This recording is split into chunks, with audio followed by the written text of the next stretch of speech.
अगर सामाजिक परिवर्तन नहीं कर पाया, अगर साहब काशीराम के सामाजिक परिवर्तन और आर्थिक मुक्ति के आंदोलन को पूरा ना कर पाया, तो मैं कभी अपने समाज को शकल नहीं दिखाऊंगा। मैं वादा करता हूं समाज से, मैं गुलामी के जीवन से सम्मान की मौत पसंद करूंगा। और याद रखना,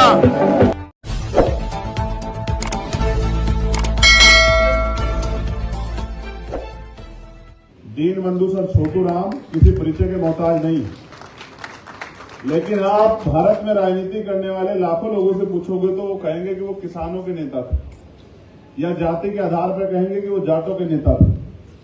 लेकिन मैंने जब उनका इतिहास पढ़ा, यहां तो राजस्थान में कई ऐसे महापुरुष जन्मे जिन्होंने समय समय पे परिवर्तन की लड़ाई लड़ी। मैं, क्योंकि आज अवसर दीनबंधु जी की जयंती का है, तो मैंने तो उनके कुछ स्लोगन पढ़े जिसमें वो कहते हैं कि अगर आम आदमी नाराज हो सरकार से तो कानून तोड़ता है, लेकिन अगर किसान नाराज हो जाए तो सरकार की पीठ तोड़ता है। और पीठ तोड़ी भी, जो ताना सा प्राइम मिनिस्टर कहते थे कि नहीं झुकते किसी के सामने, उन्होंने माफी मांगी। आपको याद होगा 13 महीने के आंदोलन के बाद किसान अन्नदाता इस देश की रीढ़, उसको कुचलने का जो इंतजाम सरकार ने किया था, किसानों ने अपने आत्मबल से, अपनी इच्छा शक्ति से उस आंदोलन को लड़ा और जीते। मैं समझता हूं अगर देश में सबसे ज्यादा अन्याय आज भी किसी के साथ हो रहा है तो वो किसान और कमेरे वर्ग के साथ हो रहा है, जिसको अपनी फसल का ही पूरा दाम ना मिलता हो और वाजिब दाम ना मिलता हो। आप समझिए कि उसके हालात कैसे होंगे। एक तो प्राकृतिक मार, ऊपर से चोरी चकारी, और हमारे यहां तो वो योगी जी के और मोदी जी के पशु भी घूमते रहते हैं फसल को खराब करने के लिए। किसान बेहाल, और कुछ कह दे तो पराली पे भी कानून आ गया है, पराली जलाओगे तो भी मुकदमा होगा, और किसान कोई फसल खा जाए उसको अगर तार बाड़ करोगे तो भी मुकदमा होगा। तो हालात ऐसे हैं कि भारतीय संविधान सिर्फ संविधान की पुस्तक में बंद होकर रह गया है। मैंने एक और बार पढ़ा उनको, जब उनसे कहा गया कि आप, भारत अंग्रेजों का गुलाम है, आप अंग्रेजों का साथ दे रहे हैं, उनका सम्मान कर रहे हैं।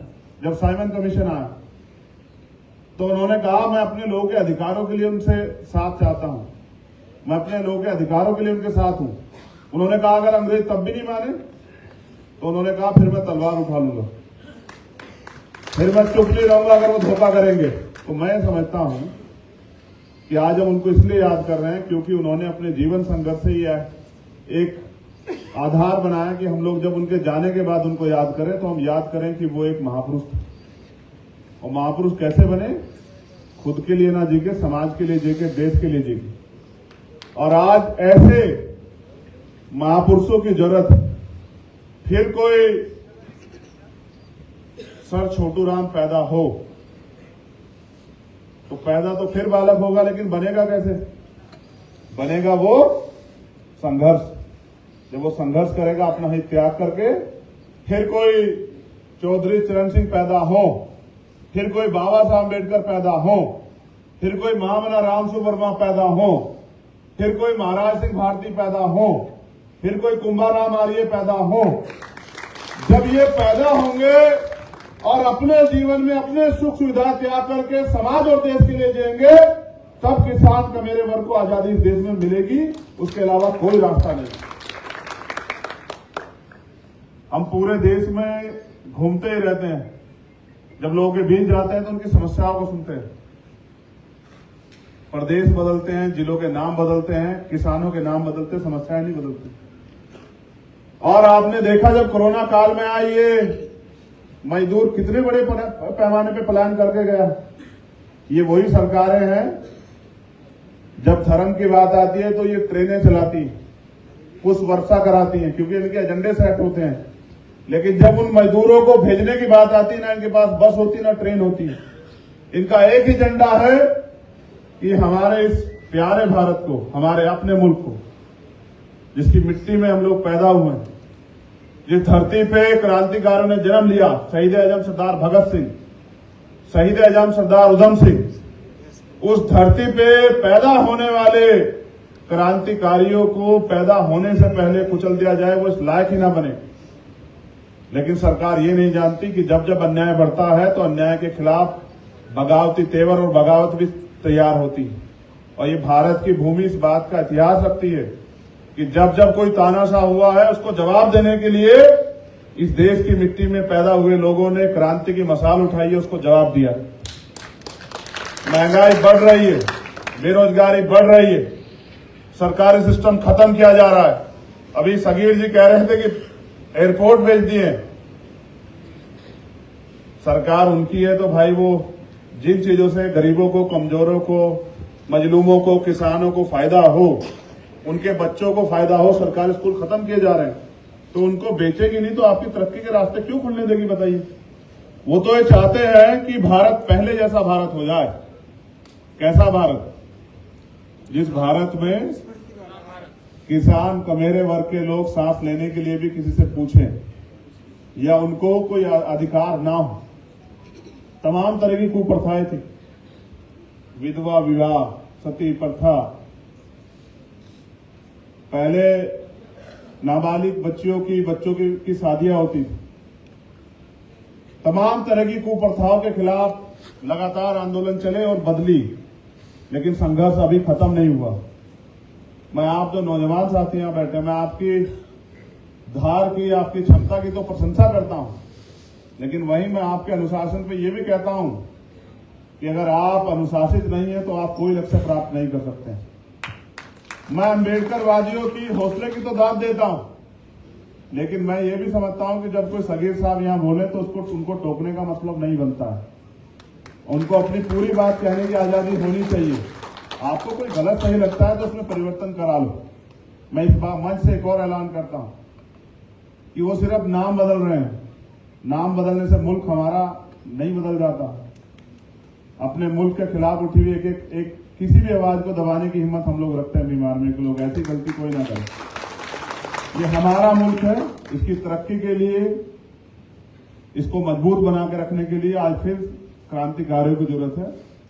मैं जैन जी से अक्सर कहता रहता हूं कि अगर आप तैयार होकर आगे बढ़ें तो इस देश का फिर किसान कमेरा आपको वहीं ले जाकर बिठाएगा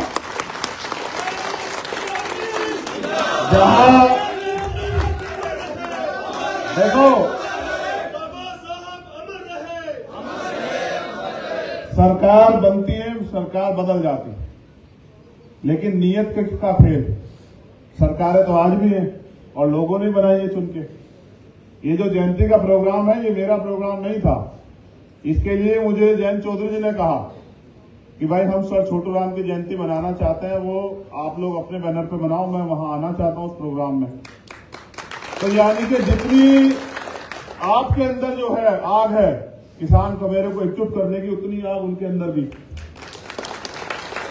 वो इस बात को और इस दर्द को, आपको याद है जब पाली की घटना हुई, वो उदयपुर मेरे साथ आए। मैंने नहीं कहा उनसे कि चलो, उन्होंने मुझसे कहा यार राजस्थान में बड़ा अन्याय है, मैं भी चलना चाहता हूं। तो मैं समझता हूं कि वो आपके दर्द को समझते हैं और वो चाहते हैं किसान का मेरा एकजुट होकर इस लड़ाई को लड़े और वो इस लड़ाई को और आगे मजबूत करें। मुझे इस बात की खुशी है कि उनके पास खतौली का इलेक्शन है, उनका मान सम्मान भी वहां दांव पे लगा हुआ क्योंकि वो उनका गृह क्षेत्र है, लेकिन फिर भी वो आपके सम्मान में यहां उपस्थित है। तो इससे यह स्पष्ट होता है कि राजनीति से अलग हटके भी वो इस एकता के लिए कितने जो है अंदर से जो है चिंतित है कि ये एकता किसी तरह से बन जाए। इसलिए मैं राजस्थान के साथियों से भी अपील करता हूं,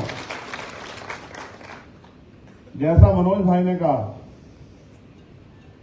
कि गठजोड़ एक अजीब तरह की व्यवस्था है, इसको निभाना एक उससे भी बड़ी ताकत है। जिनके अंदर धैर्य नहीं वो इसको नहीं निभा सकते। हमारे अंदर बहुत धैर्य। अगर आप याद करोगे तो आप पाओगे कि पहले भी सर छोटू राम और बाबा साहब अम्बेडकर एक मंच पे खड़े होकर एक दूसरे की ताकत को समझ के इस देश के कमजोर वंचित तबकों के लिए अधिकार मिल जाए इस लड़ाई को लड़ रहे। अगर आज भी नहीं तो मैं कहता हूं इतिहास आपको दूसरा मौका नहीं देगा।